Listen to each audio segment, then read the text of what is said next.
Buenos días, Fernando. Buenas tardes ya. Hola, buenas tardes, José. Hoy tenemos con nosotros a Fernando Gutiérrez. Fernando es mexicano, aunque lleva 17 años viviendo cerca de Bilbao. Estudió diseño gráfico, también hizo un máster en administración de empresas y la práctica totalidad de su carrera profesional se ha desarrollado en el mundo del marketing, en concreto especialmente en el desarrollo de producto, ¿verdad, Fernando? Así es. Y ahora eres emprendedor. Sí, ¿Desde cuándo? Lo primero. desde siempre casi. He tenido empleos formales. En alguna época de mi vida trabajé para un banco, pero desde hace muchos años siempre he tenido la curiosidad de tener algún tipo de empresa. He tenido desde empresas de alimentación hasta empresas inmobiliarias. Siempre, la mayor parte de mi carrera ha sido emprendiendo por mi cuenta, haciendo marketing, pero emprendiendo por mi cuenta. Bueno, el proyecto que tienes ahora mismo delante, en el que estás ahora metido, ¿cómo se llama y en qué consiste, Fernando? Nuestra marca es Cisare y es un proyecto medioambiental que consiste en tomar residuos orgánicos que provienen de procesadores de alimentos y transformarlos utilizando lombrices para así obtener digamos, un fertilizante ecológico que nos permita regenerar el suelo. Tenemos un laboratorio propio de microbiología del suelo en el que identificamos los microorganismos beneficiosos para el suelo, nos cercioramos que estén en nuestros productos y también hacemos analíticas de los suelos donde estos se destinan para ir recuperando toda esta ecología del suelo que hemos perdido. Esto de utilizar lombrices es todo un mundo, ¿no? Yo creo que ya hasta tiene esto un nombre, ¿no? Cuando se hace de forma artesanal, digo, ¿eh? Es un mundo gigantesco, se hace desde la ventaja es que se puede hacer, las lombrices hacen su trabajo siempre, entonces lo puedes hacer desde escala muy pequeña a nivel individual, que es como empecé yo, con un cajón de lombrices, una caja de plástico y unas cuantas lombrices dentro, y se puede hacer hasta escala industrial como lo hacemos nosotros. Eh, y es una actividad generalizada que se lleva a cabo en todo el mundo. Se hace en la India, en México, en toda América Latina, en Estados Unidos, en Europa, Austria, en España también hay mucho vermicompostaje que se le llama. No es el nombre más afortunado, pero es la palabra. Hay gente que dice lombricompostaje, otros que dicen vermicompostaje. No es una expresión muy afortunada porque nos lleva a la actividad de compostaje y no es exactamente lo mismo, pero bueno, al final es una enmienda a un producto orgánico que nos ayuda para regenerar el suelo. Así por resumir, digamos que las lombrices tienen la virtud de que se comen esos residuos de una forma muy rápida y al comérselos producen, digamos que sus excrementos son fertilizantes, ¿verdad? Ese sería el resumen. No sé si eso Exactamente, es correcto. exactamente. Consumen todo tipo de materia orgánica que les pongas delante, ya sea compost o sea producto fresco. Transita por su sistema digestivo, le aportan toda su microbiología y lo excretan y ese excremento es el que aprovechamos como fertilizante. ¿Y esas lombrices son cualquier tipo de lombrices o son unas lombrices especiales? Son lombrices, cualquier tipo de lombriz hace esta misma función, pero las lombrices que utilizamos son especiales, se llama Escherichia fétida, o también le llaman roja californiana. Es un grupo de lombrices que se llaman epigeicas porque viven en la superficie, viven en su alimento, y a diferencia de otras lombrices que nos podemos encontrar en el campo, estas nunca se entierran a profundidad, siempre están viviendo en la superficie, viven más o menos en los 20 centímetros superficiales del suelo donde las pongamos. Entonces no se escapan, no se entierran, siempre están en su alimento. Ahí viven, ahí se reproducen, ahí comen, y ahí es donde están todo el tiempo. O sea que hacen el trabajo de una forma más eficiente que otras lombrices. Sí, son muy productivas y es la razón por la que todo el mundo las elige. Se dedican exclusivamente a esta función de transformar materia orgánica. De otra manera sería un residuo inútil y lo transforman en este producto muy, muy rico, muy valioso para el suelo. Vale. Vosotros queréis hacer esto a escala industrial. ¿Qué es lo que cambia cuando se hace a escala industrial? Más lombrices, evidentemente. Sí, tienes que resolver muchos problemas logísticos ya en lo que se refiere al manejo de materiales, porque ya, cuando lo haces a pequeña escala todo lo haces de forma manual, cuando lo haces a escala industrial tienes que resolver la extracción del producto, el transporte del producto, el abasto de materia orgánica, entonces todo el manejo crece exponencialmente y hay que darle ya un manejo industrial con maquinaria, en ocasiones maquinaria del mercado y en ocasiones maquinaria o adaptaciones que hay que desarrollar uno mismo. En nuestro caso hemos desarrollado este vermicompostador de flujo continuo. Es un aparato que te permite, es un cajón, digamos, en el que introduces el material orgánico, las lombrices lo consumen y tiene un artefacto, una cuchilla que te permite extraer por la parte inferior el humus ya terminado sin interrumpir la labor de las lombrices. Entonces hay parte maquinaria tradicional, digamos, y parte ¿Qué tamaño maquinaria. tiene qué tamaño tiene este aparato? Un módulo de estos mide aproximadamente 2 metros de largo por 1 metro de ancho, pero puedes colocar en fila uno detrás de otro, puedes colocar la cantidad de ellos que quieras. Entonces, sueles tener instalaciones con 8 o 10 módulos de largo. Las lombrices, como te comentaba hace un momento, solo viven en los 20 centímetros superiores. Entonces, lo que buscas es tener la superficie más amplia posible para poder abarcar la mayor cantidad de material y transformar la mayor cantidad posible. Entiendo. Tienes que vigilar la humedad, eso sí. Viven las lombrices en entornos húmedos de altísima humedad, como del 80%. Y a medida que vas añadiendo material nuevo, capa por capa, es cuando vas humedeciendo ese material y las lombrices van acompañando, van subiendo a medida que añades ese material nuevo. Es decir, que si la humedad bajara, se morirían. Si la humedad bajara, ellas primero buscarían, irían más hacia abajo, digamos, buscando la humedad, pero llega un momento que sí, que morirían las adultas. Y si las condiciones se tornaran demasiado desfavorables, te quedarías con los huevecillos en estado latente hasta que las condiciones volviesen a mejorar y volverían a nacer. O sea, no desaparecen del todo, digamos. Interesante. ¿Cómo surge este proyecto? ¿Cómo se te ocurre? ¿Cuál es la génesis? Pues tuvo una génesis curiosa porque estaba yo interesado en montar una granja. Siempre me han gustado los animales y estaba yo interesado en montar una granja de huevo ecológico. Y averiguando sobre la alimentación de las gallinas ecológicas, me di cuenta que hay una deficiencia en el consumo de proteína y que buena parte del gasto de una granja ecológica es el pienso que se les da a las gallinas. Entonces, entre la dificultad para conseguir proteína de calidad y el coste que suponía, me puse a averiguar cómo suplir ese alimento, esa proteína, y entonces pues vi una serie de insectos principalmente.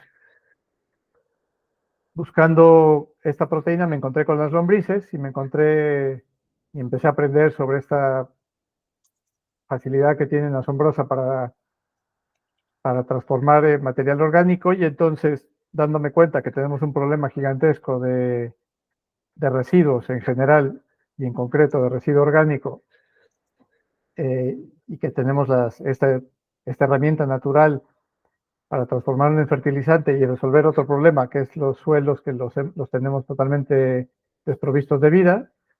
Entonces me encontré con una solución que me parecía ideal y que además era perfecta para mis intereses. Y así es como me fui adentrando y capacitando en este mundo. Y en este proyecto has contado con ayuda de una ingeniería, ¿verdad, Fernando? Así es, de dos, de hecho, una ingeniería de Bilbao y una ingeniería mexicana que me están ayudando a darle forma a esta planta ya de gran escala que estaremos montando en Vitoria. Y lo que te comentaba hace un momento, los retos logísticos a los que hay que dar solución son bastante bastante importantes y hay que tener un diseño de flujo de material, de recepción de materias primas, etcétera. Porque actualmente, Fernando, cuando lo que se recoge en los contenedores marrones en muchos municipios, ¿esto a qué se destina? Se lleva a grandes compostadoras normalmente, compostadoras municipales. Ese es un tipo de residuo de muy difícil manejo y cada residuo tiene su objetivo. El objetivo de mi actividad es coger residuo orgánico y transformarlo en material que nos permita regenerar el suelo. El objetivo del tipo de residuo que estás mencionando, como tiene miles de aportadores y cada uno aporta el residuo en según qué condiciones, el objetivo principal de estas plantas compostadoras, y con razón, es higienizar ese producto. Es decir, transformarlo, compostarlo e higienizarlo a la vez. Entonces, ese producto no siempre tiene las condiciones como para aprovecharse en el campo, en la producción de alimento. Sirve a lo mejor para jardineras municipales o sirve para otro tipo de aplicaciones, pero no para producir alimentos. Es En decir, que nuestro lo que vosotros caso, vais a utilizar son residuos orgánicos procedentes de plantas de alimentación. eso A lo es, mejor de eso es. tratamiento de patatas o de etcétera. Exactamente, productores de ensalada, de patatas, distribuidores de fruta, productores de cerveza, por ejemplo. Entiendo. Las lombrices comen todo tipo de material orgánico. Eso sí, nosotros vamos a estar trabajando con material orgánico vegetal. Sí, sí, sí. Que es el que También come las lombrices, ¿no? comen todo, pero si vas a utilizar material orgánico, carne o de ese tipo de residuo orgánico animal, tienes primero que compostarlo y ya una vez compostado se lo puedes dar a las lombrices también sin problema. Vale, exigiría un proceso previo. Vale, Eso ¿y es. en qué estado estáis actualmente, Fernando? Estamos en toda la parte de diseño de la planta, permisos, autorizaciones correspondientes, y estamos ya próximos a obtenerlas, o sea que estamos a punto de empezar ya propiamente la construcción de la planta. O sea, la construcción la empezaríais para final de año. Final de año, sí, exactamente. Final de año, principios del siguiente como mucho. ¿Y cuándo crees que estaría en marcha? ¿Cuándo calculáis? Pues es una construcción muy sencilla y de inmediato nos ponemos a producir humus, humus de lombriz. Así que a mediados del año que viene ya tendremos nuestras primeras producciones. El inicio de la producción es relativamente lento porque vas creciendo de forma orgánica, vas recibiendo material orgánico, se los vas dando a las lombrices a transformar y tardas unos meses en contar con suficiente producto como para ya poder comercializar, pero digamos, la transformación de materia orgánica va a empezar muy, muy pronto en cuanto terminemos la obra. ¿La inversión que está requiriendo el proyecto, Fernando? Es una inversión importante, hay que desarrollar toda una infraestructura, compra de maquinaria y se va a varios millones de euros, 2 o 3 millones de euros. Es una inversión cuantiosa, vamos. Y se hace casi toda al principio. ¿Tenías muchos ahorros, Fernando? No tenía muchos ahorros, lo que he tenido es mucha ayuda. He recibido muchos apoyos de fondos europeos, por ejemplo, alguna ayuda que publica SPRI. También hay otras ayudas por I+D+I, así que vamos reuniendo esas ayudas con un grupo de inversores y yo que pongo el know-how, digamos. Y los inversores, no sé si nos puedes dar algún dato de cuánto han invertido. Pues los inversores van a aportar alrededor del 50% de esa inversión total. El resto de la inversión se hará con ayudas. ¿Son particulares o son...? Son particulares. Vale. Son particulares, algunos españoles, algunos mexicanos. Vale. Y ¿Y quién será el comprador del producto una vez esté la planta en marcha y ya tengáis producción? El comprador es, digamos, dicho de forma muy amplia, cualquier agricultor, pero específicamente les interesa más a los que son agricultores ecológicos y todavía de forma más específica a aquellos que se dedican a la agricultura regenerativa, que es similar a la ecológica, pero tienen una serie de prácticas orientadas a conservar el suelo y no aportar ninguna sustancia ni ningún elemento ajeno a la naturaleza. Entonces, los agricultores regenerativos de una u otra manera emulan los sistemas naturales y son a los que mejor les van a venir este tipo de enmiendas biológicas porque ellos son los más interesados en recuperar toda esta microfauna que es la que a su vez va a hacer que ese suelo sea productivo por sí mismo. La Sí, sí, palabra sí. sostenible está un poco gastada, Ujú. pero serían suelos sostenibles en el sentido que no hay que aportarles ninguna sustancia nueva. Es decir, una vez que tienes ese ecosistema en marcha, el suelo se sostiene por sí mismo de la misma forma que opera en un bosque natural, por ejemplo. Y nunca nadie Sí, tiene que sí. ir a fertilizar, ¿no? Sí, sí. ¿Tienes ya un equipo de personas contigo o todavía es pronto? Es pronto, pero se ha ido formando el equipo en cuanto a asesoría técnica. También hay gente de la organización que me certifica como laboratorio de microbiología del suelo. Hay unas cuantas personas ya en el estado que participan con esta filosofía y con este conocimiento. Ujú. Y hemos ido formando equipo, digamos. No directamente, no te diré que socios, pero sí trabajamos en equipo porque compartimos una filosofía común y un objetivo común. Ujú. Muy bien. ¿Y el suministrador, el proveedor de la materia prima que vais a utilizar, del residuo orgánico, van a ser plantas, como has dicho antes, de productos alimentarios? ¿Tenéis ya cerrados acuerdos con algunas? Verbales, sí. Verbales. Firmados formalmente todavía no, pero tenemos contacto con un par de empresas eh, y vamos a ver si somos capaces de cerrar el círculo. Lo interesante sería, además de la proveeduría de residuo orgánico, como lo vamos a transformar en una enmienda para el suelo, pues lo Ujú. ideal sería retornar esa enmienda a los propios productores que han hecho ese producto, ya sean vegetales para ensaladas, o sea patatas, o sea lo que sea, da igual. O vino, por ejemplo, estamos también colaborando con la Asociación de Viticultores Regenerativos. Entonces, lo ideal sería cerrar ese círculo con los mismos que nos proveen residuo orgánico, devolvérselos en forma de enmienda para mejorar el suelo y cerrar ese círculo. Entonces, Y es una como, actividad que se puede cerrar en un círculo muy, muy pequeño.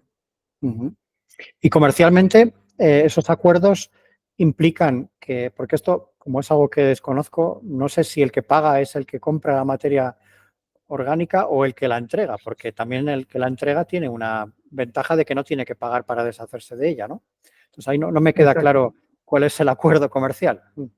Pues así, claro, claro, yo creo que no lo tiene nadie. Es decir, Mm. por un lado hay los elementos que te puedo decir que hay, es que para quien genera el residuo hay una tasa de vertidos y lo va a llevar a compostar o Ujú. a un vertedero, que esperemos que no, ese es el destino, el peor destino posible. Hay una tasa de vertido. Por otro lado, siendo residuos orgánicos limpios, tienen cierto aprovechamiento porque sirve como alimento para ganado, por ejemplo, y la otra alternativa es procesarlo conmigo. Entonces, dependiendo de la circunstancia de cada productor de residuos, puede tener un producto desde el punto de vista monetario a lo mejor más valioso o menos valioso, o le puede suponer un problema mayor o menor. Entonces, en la medida en la que se den estos elementos en la negociación, puede ser que te paguen por recibir el producto, en el mejor de los casos, o en el peor de los casos, desde mi óptica, pagar por recibirlo. En el caso de nuestra empresa, nuestra intención no es tratar con proveedores que requieran que les paguemos, porque, digamos, desvirtúa este círculo de aprovechamiento. No estamos para comercializar con residuos, sino estamos para, digamos, aportar este valor a esa cadena, a ese círculo de recuperación de lo que de otra forma sería basura, ¿no? Y última pregunta, Fernando. Sí. El proyecto, tal y como lo has descrito, es para una planta. Cuando esté esta planta en marcha, en funcionamiento, ¿tenéis previsto hacer más plantas o el proyecto termina con esta planta? No, es muy buena pregunta porque lo mismo que hemos diseñado el vermicompostador y estamos en proceso de diseño de esta planta, cuando tengamos aprendidas las lecciones que surgen en estos siguientes 2 años o así, definitivamente el objetivo es poner más plantas, ubicarlas cerca de donde se generen los residuos y también cerca de donde se produce el alimento e incorporar el know-how de dimensionamiento de plantas, manejo de material, tener ya todos los procesos bien perfeccionados para hacer plantas cada vez más eficientes. Entonces, la planta en sí va a ser el diseño de la planta en sí va a ser un producto también. El diseño de la planta va a ser un producto, o sea que tenéis un modelo de negocio también de tipo ingeniería, ¿verdad? Exactamente, exactamente. Y que podamos, con todas esas eficiencias que podamos incorporar a nuestro proceso, poderlas transmitir a las plantas subsecuentes. Entiendo. ¿Os habéis inspirado en alguna planta que ya existe en el mundo o esto es...? Hay ejemplos de plantas, hay algunas plantas norteamericanas. El año pasado estuve en un simposio de vermicompostaje que fue en Florencia. Había ahí personas, productores belgas, holandeses, norteamericanos y uno de Nueva Zelanda gigantesco. Y fue interesante ver cómo cada quien resuelve según la circunstancia en la que se enfrenta, el volumen de residuo y la tecnología a la que tiene acceso, cómo cada quien resuelve su situación. Pero sí hay distintos tipos de plantas y distintos tipos, formas de hacer esta actividad. Cada quien la enfrenta de forma distinta y no hay una solución para todos los casos. Muy bien, pues muchísimas gracias, Fernando, y mucha suerte con el proyecto. Al contrario, muchas gracias a ti.